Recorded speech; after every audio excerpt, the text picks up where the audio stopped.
Bueno, pues nos volvemos a sentar en el Rincón de Leer para hablar con otro escritor que nos va a presentar su obra. Él se llama Hernán Álvarez García y ha escrito un libro que es el que yo... Bueno, habrá escrito más cosas, que ahora no lo contará él. Un libro que se llama Cuentos de Jecumbi. Y yo tengo al otro lado de la línea telefónica a Hernán. Hernán, ¿qué tal estás? Muy bien, un honor para mí el estar en tu programa, Miguel. Voy a empezar con la pregunta fácil. Luego ya te haré alguna pregunta un poco más complicada, pero la fácil, que es que ¿quién es Hernán Álvarez García? Bueno, es una persona más en este planeta que ha tenido la oportunidad de vivir quizá más de lo que mucha gente tiene. Es decir, haber viajado por 40 países y nunca de vacaciones, siempre con alguna relación con las actividades que hacía, mi trabajo, en fin.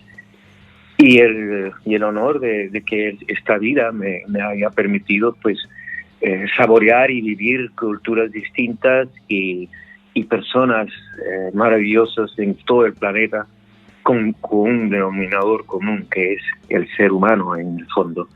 Y esto es algo que a lo mejor puede ser la razón por la cual yo estoy pensando en algo en especial y me voy a alargar directamente. Y es que el nombre me ha impresionado, me ha llamado la atención, El Despertador. Y cuando tu programa de pronto pienso, eso es lo que yo quería en este libro. Quería hacer un poco el despertador de a lo mejor, aunque sea un mínimo del alma humana, de esa que estamos perdiendo, de ese amor a la naturaleza, de ese mirar las estrellas, de ese niño que tenemos guardado y que lo hemos tapado, que no queremos enseñar nada, esa historia nuestra que está perdida y que ni siquiera reconocemos, no solamente de nuestras propias vivencias, sino también de la de nuestros padres, de la de nuestra región, de la de nuestros países. En fin, esto quizá ya paso directamente a la vez que hablo de mí, estoy hablando del libro, porque el libro, en fin, son cuentos que es mi vida. Y me he atrevido a compartirla con cualquier lector que quiera, porque pienso que tienen algo de ellos dentro de mí. Yo no soy un extraterrestre. Cuando me dices quién es Hernán Álvarez, un humano más que se confunde con un campesino, y tengo la suerte de decir que hay amores en la tierra por encima de cualquier diferencia de fronteras, de razas, de lo que sea. La relación que tiene un campesino con la naturaleza, ese amor, trasciende a los países. Yo he vivido con campesinos de Sudamérica metidos igual en la costa que en los Andes, pero también campesinos aquí de Jaén o del País Vasco o de Ávila. Y resulta que son los mismos, es la misma unión que hay, la misma comunicación, y que se pierde. Y que ellos no entienden, se habla mucho mejor de sus tierras que de las fronteras que haya, o de las religiones, o ese consumismo que nos niega el trato de persona a persona. Oye, no sé, me alargaría de golpe en todo este tema, pero eso del despertador, eso quisiera yo, contribuir a eso, a despertar nuestra alma, a despertar nuestra conciencia, aunque sea un poquito, porque nos estamos dejando de lado muchas cosas grandes. La verdadera realidad está en nuestra conciencia, no en lo que consumimos ni lo que vemos.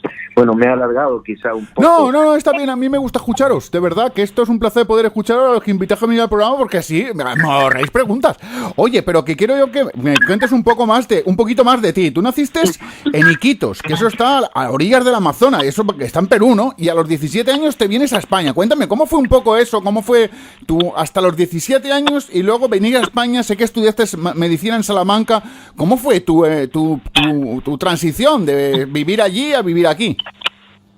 Bueno, si te soy honesto, yo no tengo la menor idea. O sea, ¿verdad? Yo he sido un muchacho que me consideraba y me sigo considerando normal, y que de pronto pues tenía metido entre ceja y ceja que quería conocer, quizá porque en el colegio había estudiado, me había tocado en un examen hablar del estudiante de Salamanca, de Esponceda, perdón, cómo se puede grabar eso, ¿no? Y esa podría ser una idea.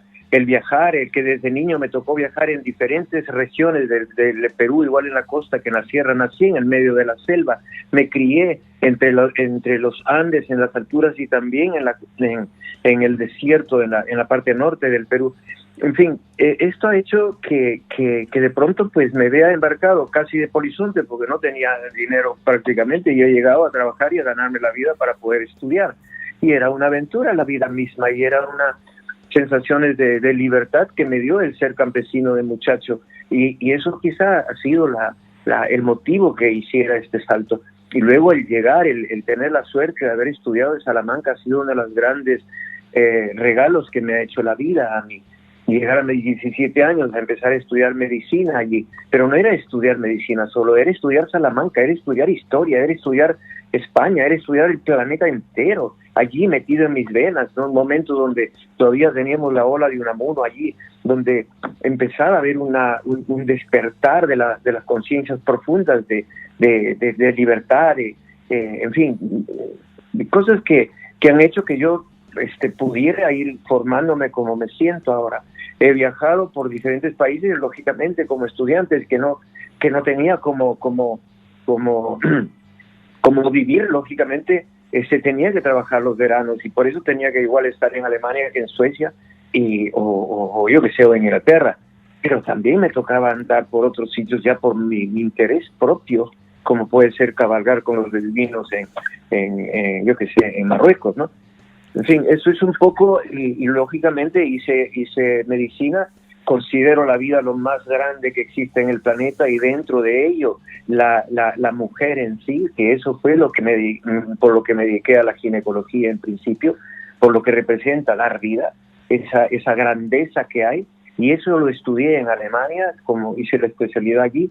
Después, desgraciadamente o por suerte, consideré, estaba yo, como suelo decir, casado con la ginecología, y descubro lo que es la salud pública, la epidemiología, lo que es la tristeza de millones de gente que se mueren por cosas que tienen que ver con razones políticas o económicas que podían fácilmente cambiar, y eso hizo que me volviera epidemiólogo, y a raíz de eso viajo otra vez al Amazonas, pero igualmente he estado en la Unión Soviética, en Azerbaiyán o en Brasil o en Bolivia.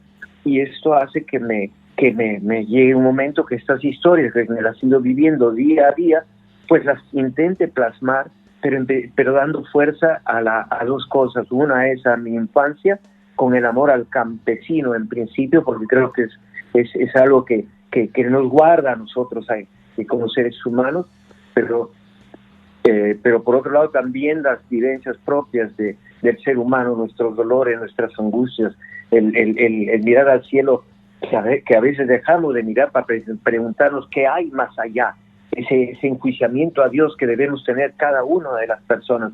En fin, eso es lo que hace que estos libros que puedan estar ahí, que al principio algunos, lógicamente, se los he contado a mis hijos, después hay cosas ya de más peso, en el sentido filosófico, pero humano también, o más descarnado, y que creo que el afán principal de este libro para mí es que cada lector encuentre algo de él en el libro, y realmente empiece a soltarse, empiece a hablarlo, que no haya ni un hijo que no haya recibido los cuentos de su padre, de la vida de su padre, que no haya ninguna mujer que no haya sabido de lo que es realmente el amor de un hombre hacia ella, y viceversa también, que hay muchas cosas grandes en lo que es el ser humano, y creo que los libros son una de las grandes cosas, y la labor que haces tú también me emociona, ¿sabes? Me parece muy bien.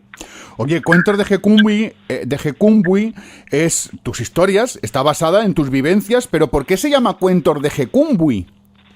Porque para mí Gecumbe es el pueblo más importante del planeta. A ver, te voy a intentar hacer corto por lo del tiempo. Gecumbe es un pueblito metido en la cordillera de los Andes, es un valle interandino, que para llegar allí en esa época tardaba más o menos 4 a 5 días a mula o a pie. Y cuando de pronto llegas a Gecumbe, me encontré con la sorpresa de encontrar, yo qué sé, gente de todos los planetas, de todo el planeta. Había gente, yo qué sé, de ascendencia de ascendencia alemana, japonesa, china, negra, de todos los colores, conviviendo con los incas, con la gente nativa de allí.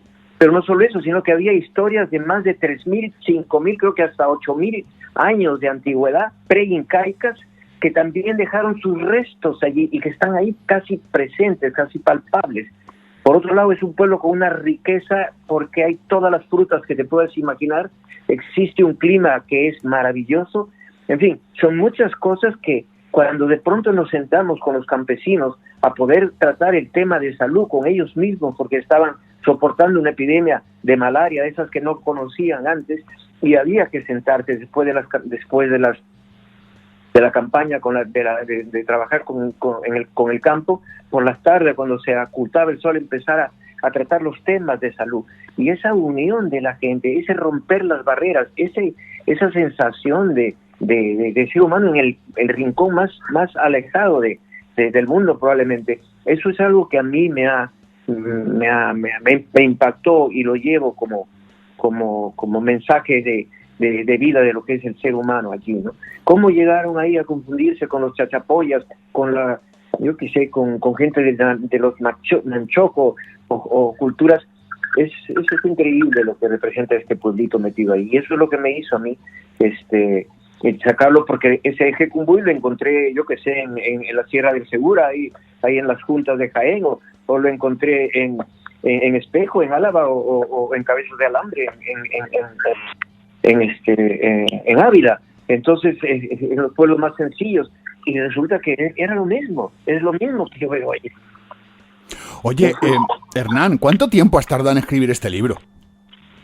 Pues no sé, empecé a escribir porque murió mi madre y resulta que entre sus cosas encontré unos garabatos y resulta que era un cuento que yo había escrito cuando tenía 9 o 10 años. Y de pronto, si me dice desde cuándo empecé a escribirlo, pues los cuentos están en ese que se llama El niño de las estrellas.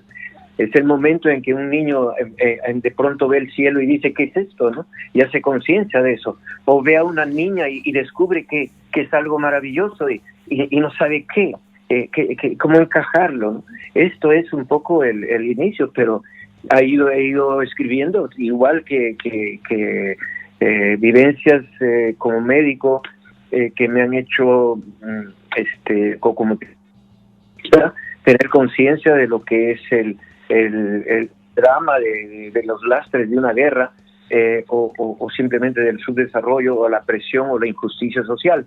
Entonces eso también ha equivalido a años. De estudiante me planteé el problema de la vida y me discutía, lógicamente, simbólicamente, discutía con qué cara, Miguel de Unamuno se ha atrevido a leer mis pensamientos y a escribirlo, a describir mis sensaciones, o Miguel Hernández, y decía, ¿qué es esto, no? Entonces, si tú me preguntas cuándo he tratado de escribirlo, pues tendría que decirte toda mi vida, ¿entiendes? Toda la vida dedicada, o sea, porque aquí en este libro, en los cuentos de Jecumbuy, es toda tu vida contada. De todas las historias que cuentas, para ti, ¿cuál es la que más te emociona? ¿Cuál es la que dices, es que esta tiene un valor por encima de todo? Yo no sé si tendrás hijos, Miguel, pero es bien difícil decir qué hijo es el mejor, ¿sabes? Es difícil, es muy, muy difícil. Cada una de ellas tiene su personalidad, razón de ser, y voy a decirte ahora, pues qué sé yo, el niño de las estrellas que te he mencionado, pero me salta Mauro Sinchi y me dice que por qué te dices eso, o el siguiente, o las angustias del estudiante de Salamanca, ¿por qué razón se va a creer menos? Es muy complicado la respuesta. Yo diría que todo este pequeño libro o los cuentos que hay dentro, cada uno tiene un valor que ojalá el que lo lea pueda encontrar, como repito, algo de él en cada uno de estos cuentos, ¿no? Cuentos de Jecumbuy, editado por NPQ. Lo podéis encontrar en todas las superficies comerciales, en todos los sitios, pero nosotros recomendamos que vayáis cara a estas navidades, pues a vuestro librero, al librero del barrio, para que pues lo compréis en las librerías, que ellos se lo están pasando también muy mal con todo esto de la crisis, y que en una superficie comercial, yo lo digo siempre, si no venden libros, venden jamones y venden turrones, pero en una librería, si no venden libros, no compran ni jamón ni turrón, no compran nada, porque no tienen ningún tipo de ingreso. Hernán Álvarez, que muchas gracias por haber estado aquí en el Despertador, por habernos contado este poquito de tu vida, por habernos hablado de estos cuentos de Hecumbi, y que esta es tu casa. Pues gracias por esto, Miguel. Ojalá nos volvamos a ver o conocer personalmente, y desde ahora sigue adelante, porque es una labor enorme el hacer de despertador de la conciencia más humana que tenemos, y eso es lo que yo quisiera contribuir también contigo ahora, y más para cantar un villancico cara a la Navidad, a lo mejor con un libro con estas historias. Un abrazo. Un abrazo.